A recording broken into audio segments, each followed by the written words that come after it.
ആളോട്, ഒരാശയത്തോട്, അതല്ല എന്നുണ്ടെങ്കിൽ ഒരു പ്രസ്ഥാനത്തോട്, ഏതിനോടും ആവാം, അതിനോടുള്ള വെറുപ്പ്. ആ വെറുപ്പ് നമുക്കുണ്ടോ? ആ വെറുപ്പ് നമ്മളെ ബാധിക്കുന്നുണ്ട് എന്ന് നമ്മൾ കണ്ടെത്തുന്നുണ്ട്. ഏറ്റവും പ്രധാനം അതാണ്. വെറുപ്പ് നമ്മളെ ബാധിക്കുന്നുണ്ടോ? തീർച്ചയായിട്ടും വെറുപ്പ് നമ്മളെ ബാധിച്ചു കഴിഞ്ഞാൽ നമ്മുടെ ശാരീരികപരമായിട്ട് തന്നെ നമുക്ക് കുഴപ്പങ്ങൾ ഉണ്ടാകുന്ന ഒന്നാണ് ഈ വെറുപ്പ്. മാനസികമായിട്ട് നമ്മൾ വല്ലാത്ത രീതിയിൽ തകർക്കപ്പെടുന്നുണ്ട് നമ്മൾ അറിയാതെ.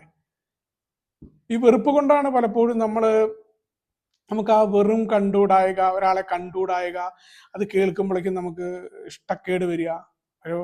നമുക്ക് ഇഷ്ടമില്ലാത്ത വ്യക്തിയുടെ ആ ഫോട്ടോ കാണുമ്പോൾ അല്ലെങ്കിൽ അയാളുടെ സംസാരം കേൾക്കുമ്പോൾ ഇതെല്ലാം നമ്മളെ ബാധിക്കുന്നുണ്ട് എന്നത് നമ്മൾ അറിയുന്നില്ല എന്നുള്ളതാണ്. വല്ലാത്ത രീതിയിൽ ഡാമേജ് ഉണ്ടാക്കുന്ന ഒരവസ്ഥയാണത്.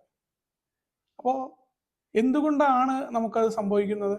മനുഷ്യനെ സംബന്ധിച്ചിടത്തോളം പരിണാമപരമായിട്ട് തന്നെ അവൻ്റെ ഉള്ളിൽ ഗോത്രീയ സ്വഭാവം ഉണ്ട് എന്നുള്ള വാസ്തവമാണ്.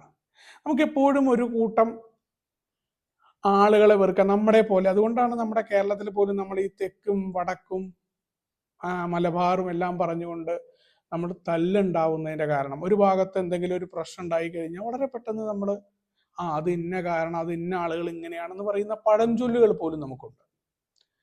യഥാർത്ഥത്തിൽ എല്ലാ ഭാഗത്തും എല്ലാതരം മനുഷ്യരുണ്ട് എന്ന് പറയുമ്പോഴും നമ്മൾ ഇത്തരം ഗോത്രീയ ചിന്തകൾ നമ്മുടെ ഉള്ളിൽ നിന്ന് വിട്ടുപോയിട്ടില്ല എന്നുള്ളതാണ് ഏറ്റവും എളുപ്പം. അതുകൊണ്ട് തന്നെ നമ്മൾ നമ്മുടെ ഒരേ ആദർശമുള്ള ആളുകളുമായിട്ട് ചേർന്നിരുന്ന് ഐക്യപ്പെടുകയും എതിരെ നിൽക്കുന്ന ആളുകളോട് ശത്രുതാപരമായിട്ട്, ആ ശത്രുത ഏതെങ്കിലും ഒരു പരിധിയിൽ അവർക്കുണ്ടാകുന്ന ഒരു നഷ്ടത്തെ പോലും നമ്മൾ സന്തോഷിക്കുന്ന ഒരവസ്ഥ വരികയും ചെയ്യാറുണ്ട്.